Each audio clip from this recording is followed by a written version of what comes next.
Good morning. Today, class number 107. The title is Contemplate, Click, Chill, Chill.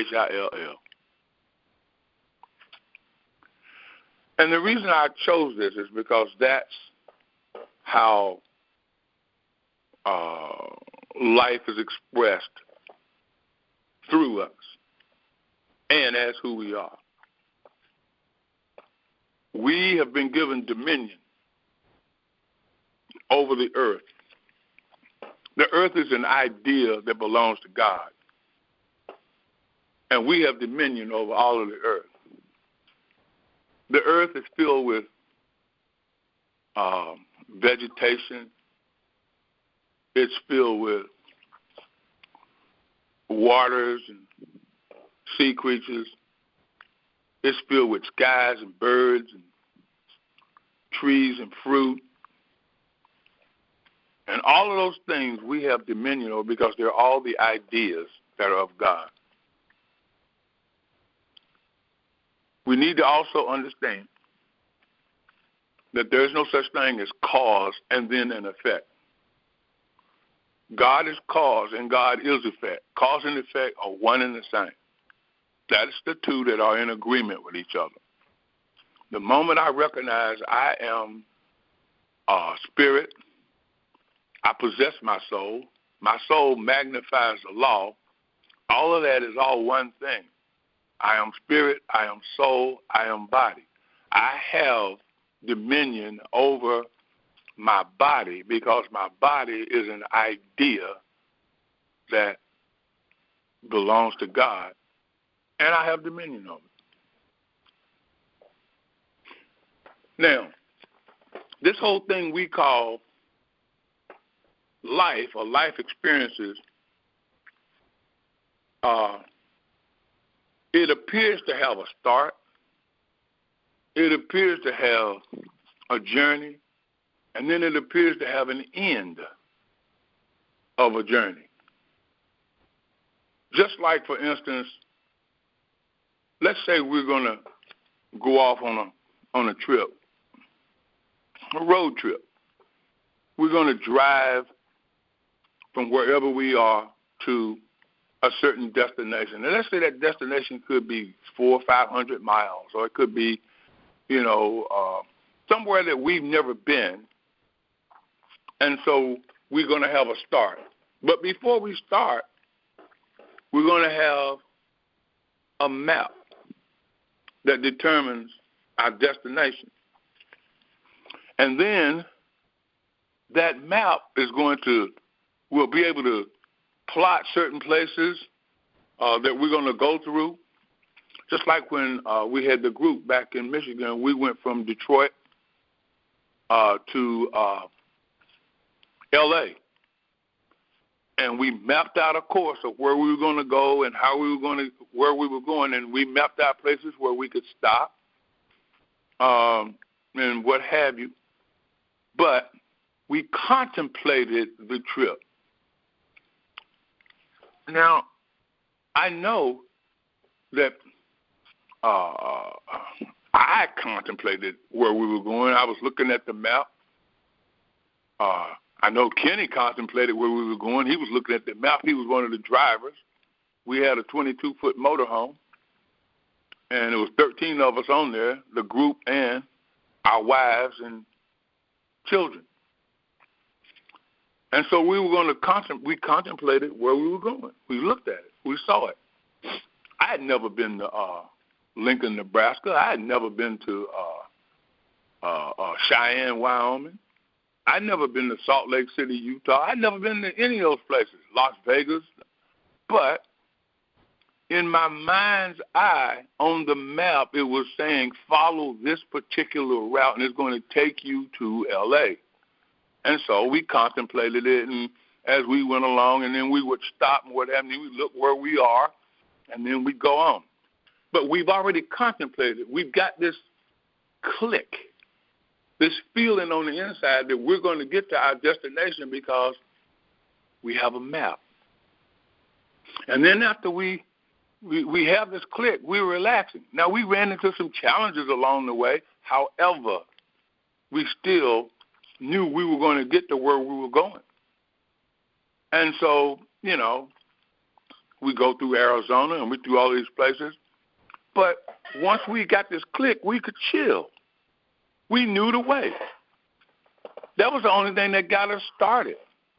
Once we said we were going, we thought we had enough supply in order to make it there and to get back. We knew that looking at the map, where it was going, we contemplated it. We got a click.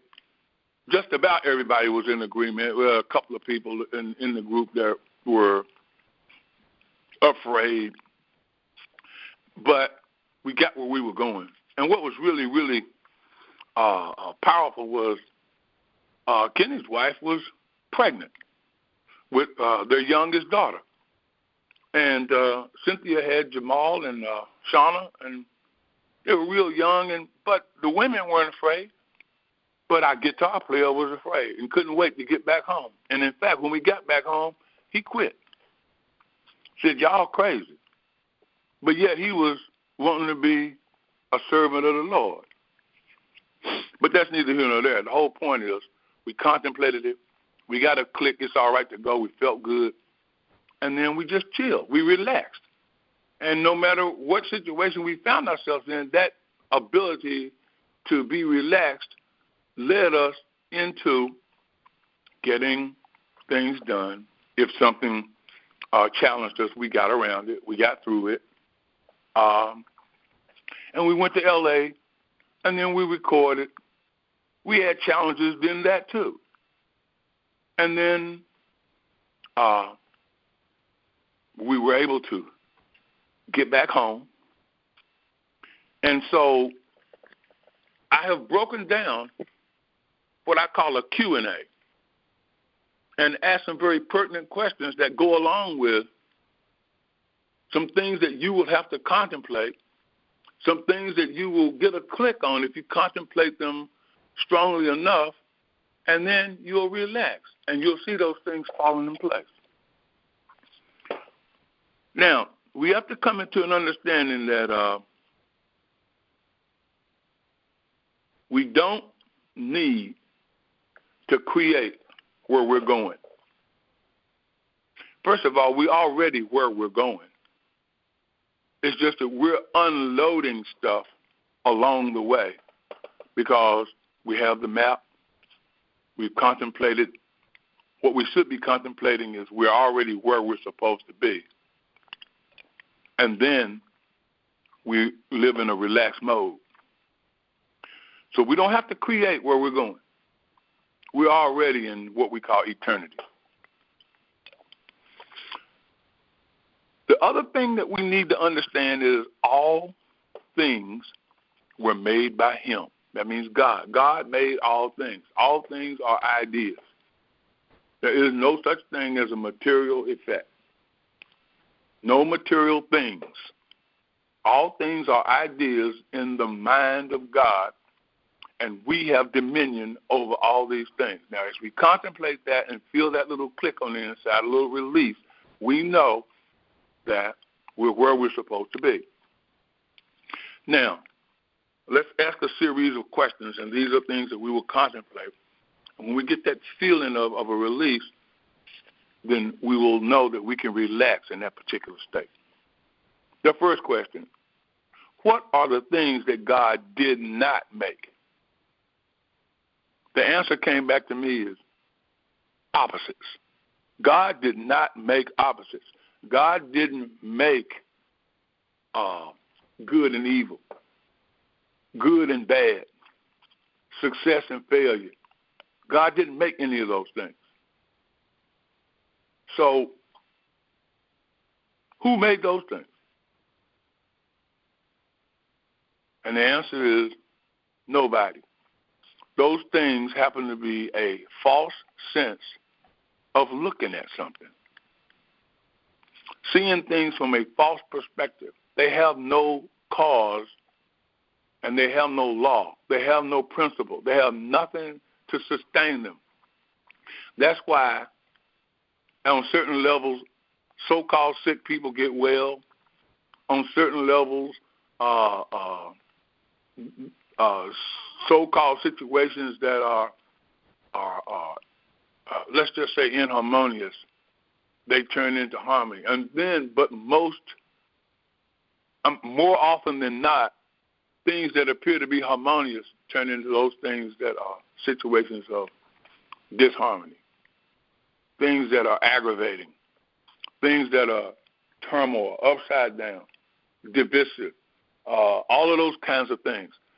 They are the result of looking at things from a false perspective. And they all came from beliefs that have been cultivated over eons of time from people who practiced looking at the opposite of what is good and calling it real. You have to contemplate that until you feel a click about it. So, number 2, what is healing and where does it take place? Because if you're looking at opposites and believing it, there has to be some kind of a healing. What is healing? The answer is healing is a consciousness of wholeness only. It is a realization of there's just the one.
Hello? Hello?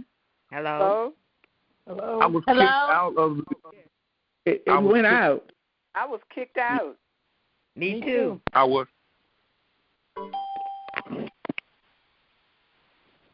kicked out of the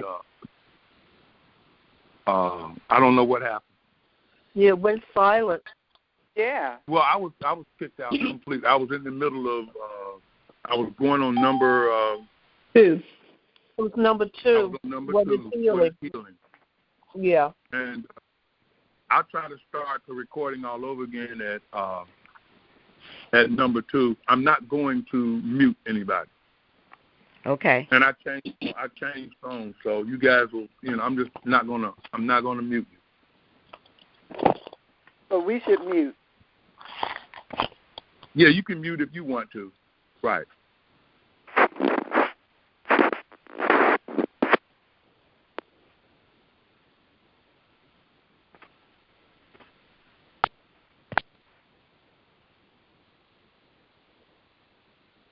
Hello?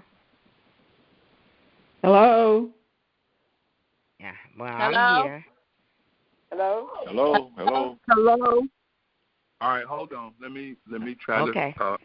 It's still recording. It will not stop recording. So.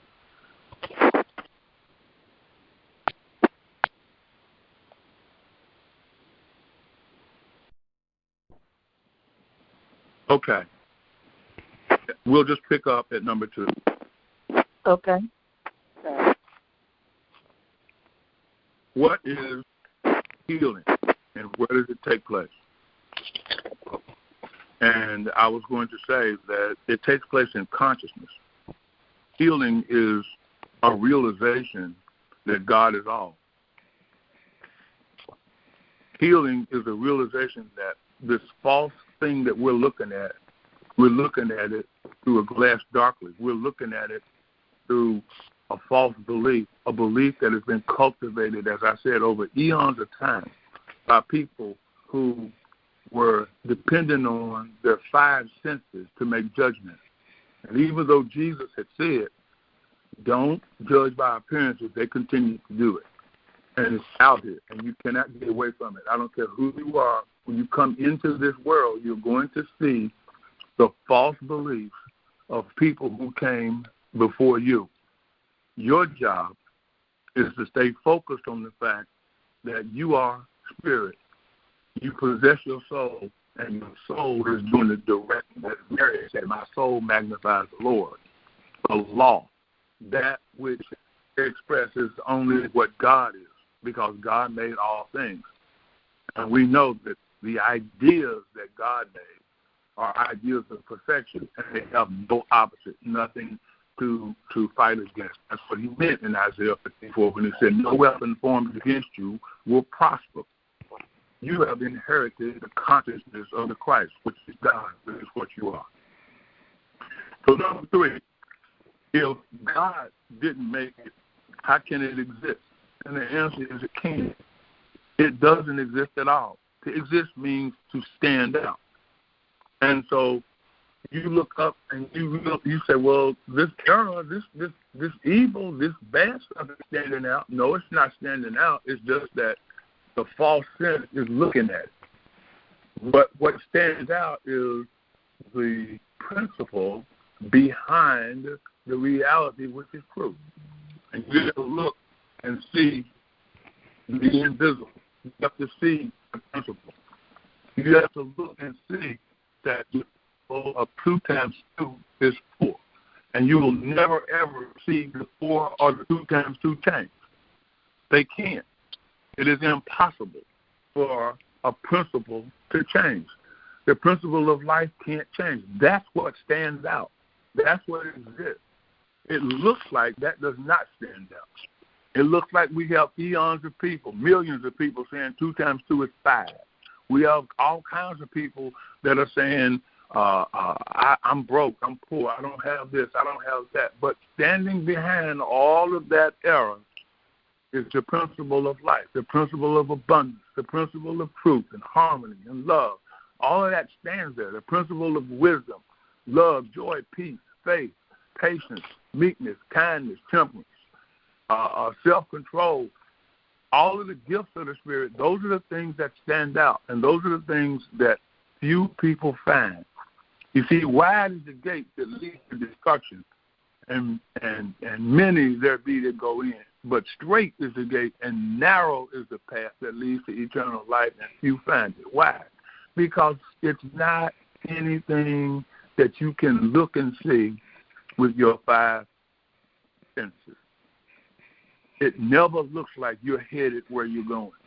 And it definitely doesn't look like you're already there.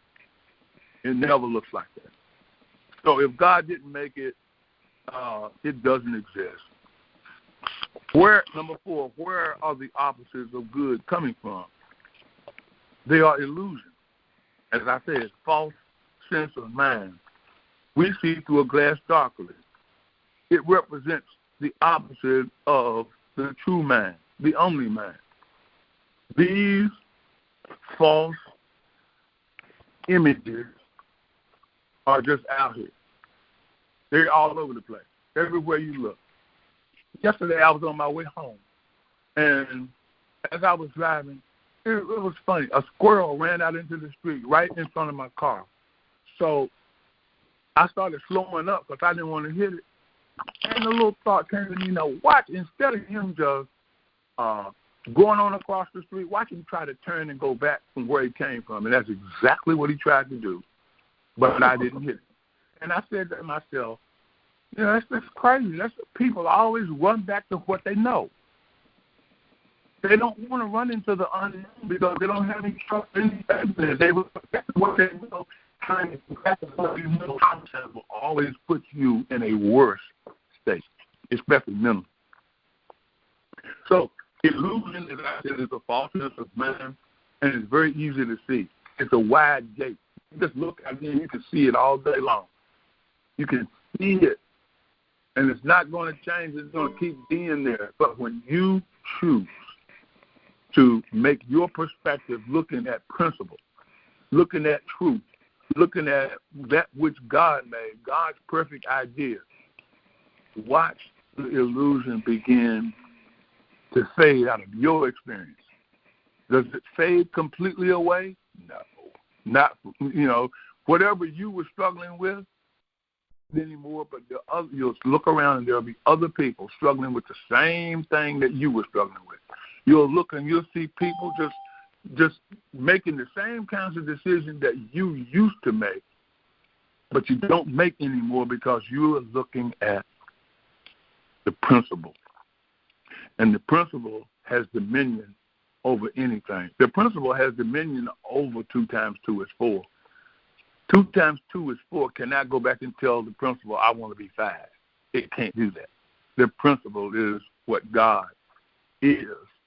And God has said, Son, thou art ever with me, and all that is mine is thine.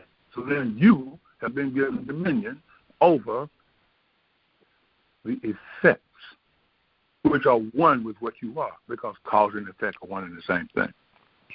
And Jesus said, love not the world, neither the things that are in it. If you love the world, the love of the Father is not in you. When we war with opposites, we are loving the world. We're fighting to change a bad world into a good one. That's so true. So we can love our so-called life. That's why we're doing it. We're just trying to get ourselves to a real comfortable situation so that we can say, oh, wow, man, I finally made it, I heard a guy tell me the other day, man, bad as my credit was, God made it so that I could have God helped me to get a car.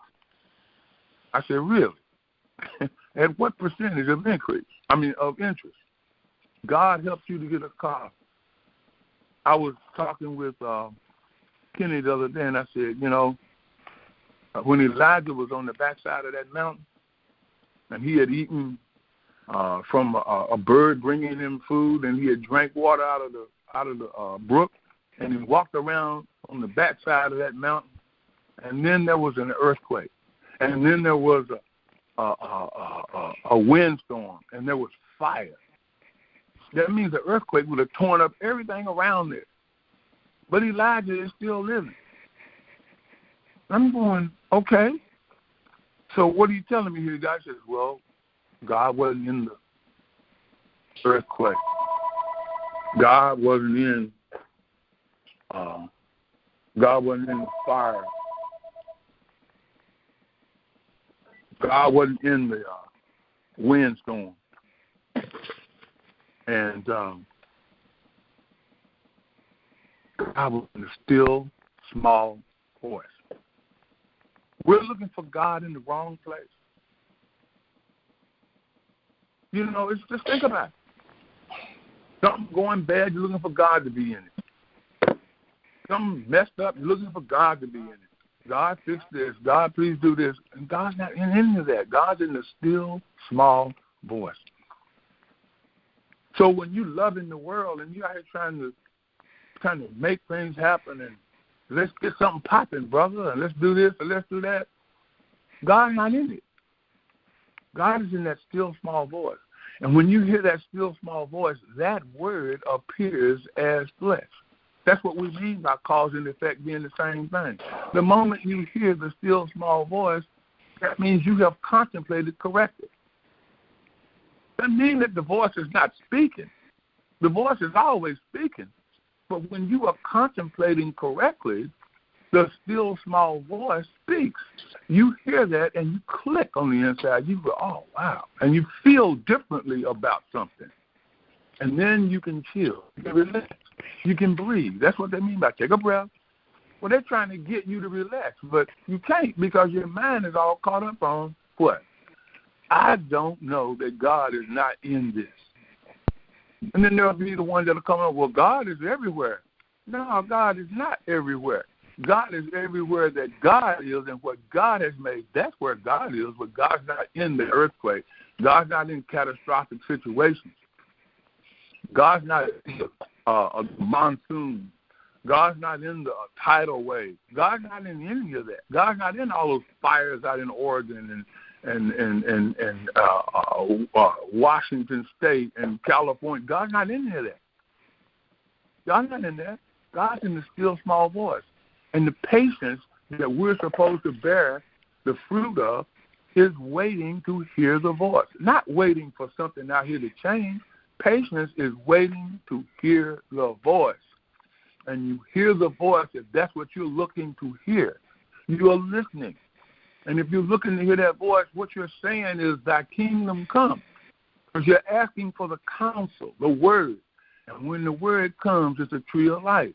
He sent his word and healed, ED, them, and delivered them from their destruction. That is the law. That has already taken place. Contemplating that will give you a click that lets you know no matter what situation I'm in, I'm able to be content. I can relax. Okay. Number 5. Does this world exist as a reality? Answer is no. I think we know that. The reason we know that is Jesus said, my kingdom is not of this world. So the world we're looking at every day is a world of illusion. It's got to sometimes up, sometimes down, sometimes level to the ground. Number 6, Jesus said, let's see, I can't even read my own writing here right now. This was in addition to what I just said. When he said, my kingdom is not of this world, in other words, no, the counsel that comes from this world, the counsel that comes advice, guidance, and direction that comes from people from this world that's coming out of what we call mortal man, which doesn't exist, by the way. However, not to be confused with the word human. Mortal and human are not the same thing. I went back and studied looked up some Aramaic, and God in John 1. In Genesis 1, it does say, in the beginning, God made the earth, the heavens and the earth. But then, as you go down to verse 26, when he says, "Let us make man," he's saying, "Let us make humankind." So God made human beings, but the human being is spiritual. Somewhere along the line, a belief came about that the human being is mortal. And when that belief came and people started investing their time, energy, and belief into it, they started having mortal experiences, which are what we call illusion. False sense of what you think you are. And so therefore, when that person comes along and starts giving you counsel on how to do things, you've got what we call shifting sand foundation. You have what we call dogmatic doctrines, practices and precedences set this is how we're going to do this. And we all know that somebody can set a precedent where they can come right back and say, nah, that's not what I meant. We're going to change it. So that's why Jesus is saying, my counsel, my kingdom is not of this world. Why? Because the counsel that I give you will change. If I tell you truth, it's law, and it won't change. Because all of the counsel that Jesus gave to people was based on principle. And when all of the counsel that we give to people is based on principle, we don't have to concern ourselves with whether they accept it or not. We just have to concern ourselves with, I gave it to you, and now I'm not taking any thought. Living in and of this world means you are constantly taking thought for your life, how you're going to make it, and what's going to be next. How am I going to get out of this situation, and how am I going to get more money, and how am I going to do this? That's always going to be. You're constantly going to take thought. That means you're living in and of this world. But if you're not living of this world, then you won't take those kinds of thoughts at all. You will recognize that my life is based on principle. And principle is the only thing that stands out. So I have abundance. I may not be able to see it right now, but I can look and see, I can perceive that I have this. I can take it by faith. My mind is locked in. As we said, faith is the word. It comes from the Aramaic hermeneuta, which the same word amen comes from, which means to make firm. So I am firm, and I understand that my mind, my attitude of mind is the same mind that was in Christ Jesus, and that is God has given me every principle. That's my inheritance, not things. Every principle. And every principle that has expressed the wholeness of God's ideas. And that is it. That's where we are, as far as that's concerned. Whoever's talking will have to mute because it's being recorded. Where are we? Number 7. The answer. We're in heaven. We are hid with Christ in God, in good. We are in heaven already. Heaven is in us. We are in heaven. We are hid with Christ in God, which is our good. What are we looking at? We are looking at nothing, which is posing as something. Nothing is posing as something because nothing is being put out there by a false sense, which is nothing, and it's just images. It's just out here. It's just, as Goldsmith calls it, water on the desert. The sky sitting down on the tree, the sky sitting down on the water. That's the horizon. So that's what's going on. The horizon is nothing, but it's posing as something. It's saying you can fall off the edge over here if you come out here far enough. Things need to be out. I know that. Whoever that is talking, please mute. This is being recorded, and I didn't mute everybody. Okay, so nothing is always going to pose as something. Why? So that we decide not to believe and become a part of it. That's why it's coming to you, for you to get rid of it in your life. Sickness, disease, lack, limitation, poverty, challenges, all these things are coming. The trying of your faith works patience. What is the patience for? To receive the still small voice that God is in. You're patiently receiving that. Why? Because God is showing you that he's not looking at illusion, and you shouldn't be either. You are getting rid of all of these things in your life that appear to be standing out, that appear to be opposites of what God has told you. You know, it's almost like something is saying, how about this? How about that? How about this? Well, want to take this? Why don't you get this? You know, you could have this.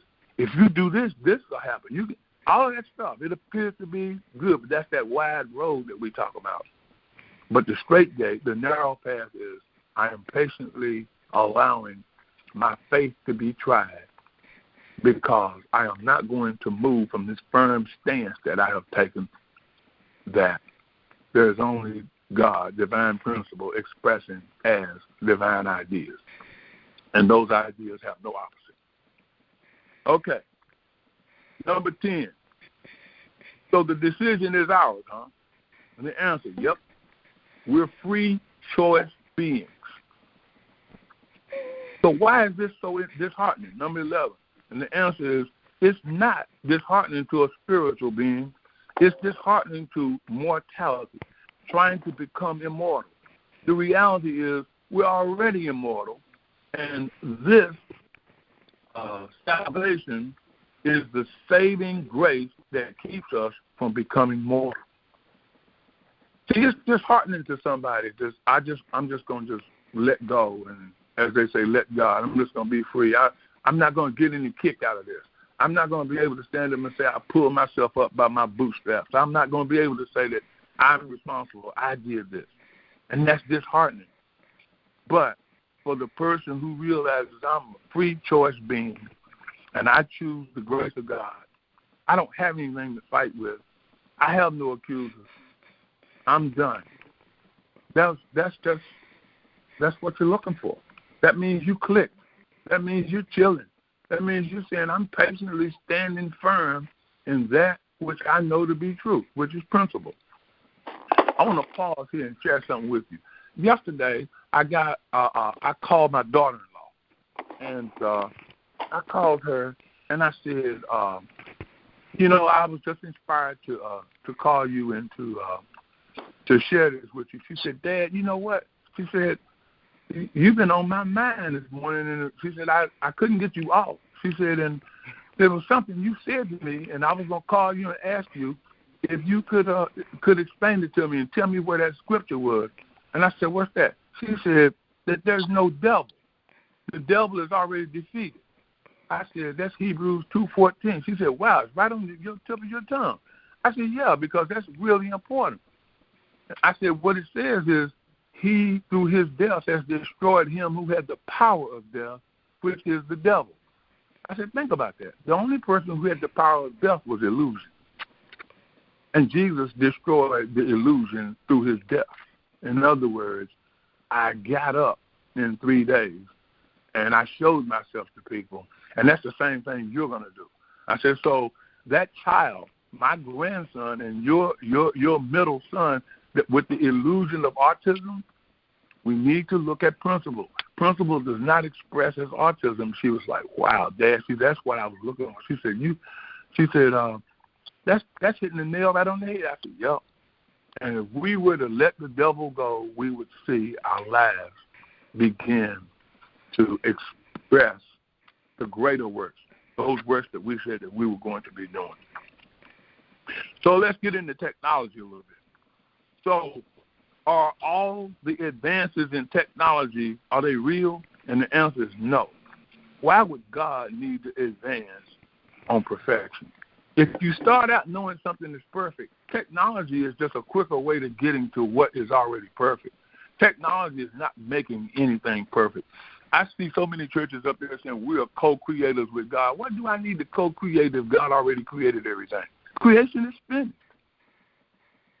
Number 12. So we came to this world to decide not to stay? And the answer is no. We didn't come here. Jesus came to show us where we really are and who we really are. We seemingly experience an awakening. However, since Jesus didn't need an awakening, neither do we. What happens is our soul opens up and awakens to the fact that we're already where we are, we're already who we are. And so what appears to be an awakening is really a realization of who we really are. In other words, like that map we were talking about. You look at the map and you see where you're going. I'm already there.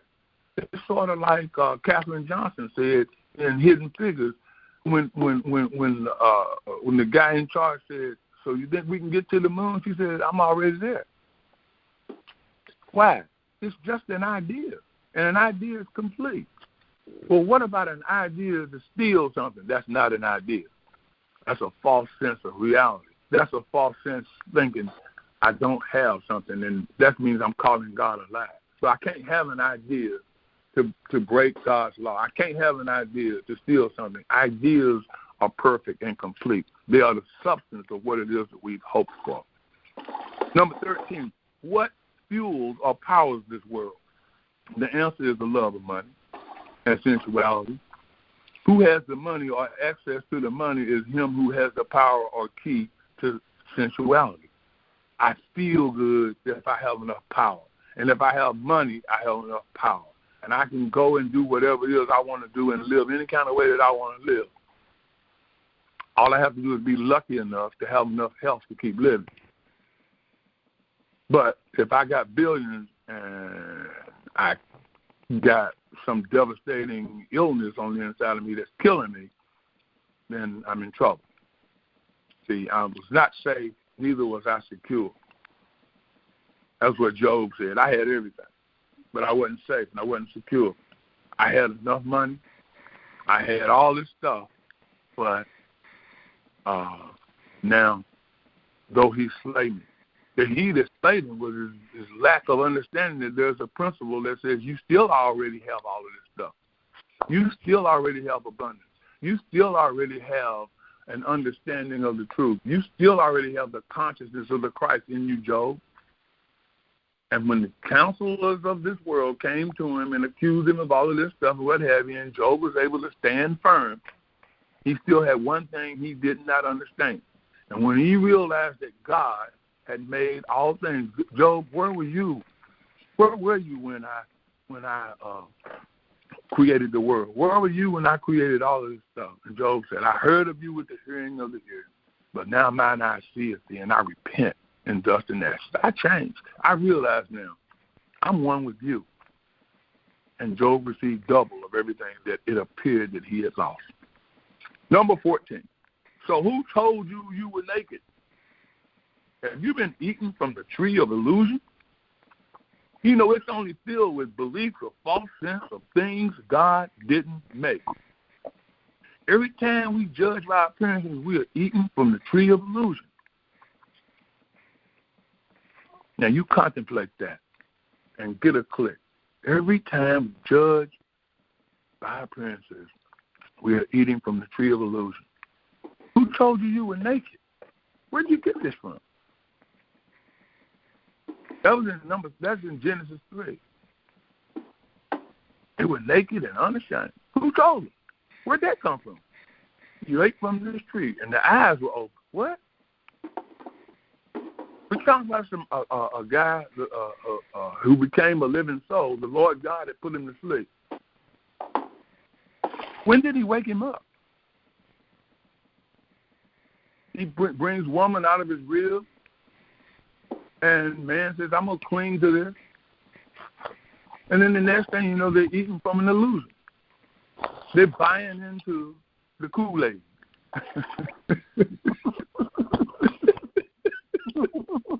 So why are we judging by these appearances? Well, that's everybody else. That's what they're doing. You know, Joe Smith did it, and he got, okay. That's not what God said do. So we shouldn't be doing that. What should we be doing? Number 15, we should be contemplating the principle, the truth. We should receive the voice. And then we should click, have that real time feeling of it's all right. And then we should just chill, live a relaxed life, taking no thought for our lives whatsoever. We should be seeking or asking for the kingdom, for the word. Let me hear the still small voice. That's the only prayer that's worth praying. Let me hear the still small voice. You see, contemplation brings the voice. That's the word. The word brings the click.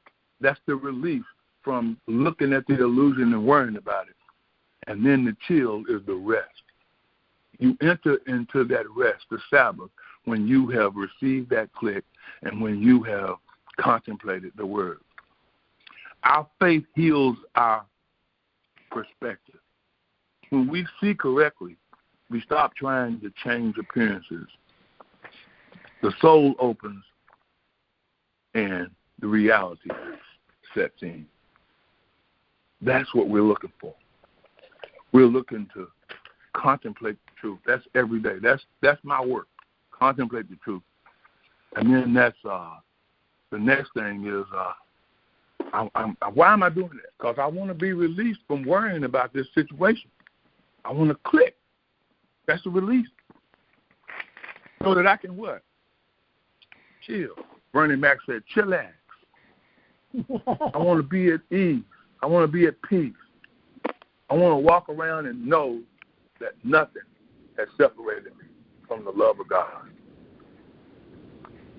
Contemplate. Click. Chill. Amen? So it is. I'm sorry that happened. I don't know what happened that caused that to kick everybody out and kick me out too. I don't know what. I guess it was a challenge, but we decided to stand firm and move on. Now I'm going to stop the recording. Let me stop the recording.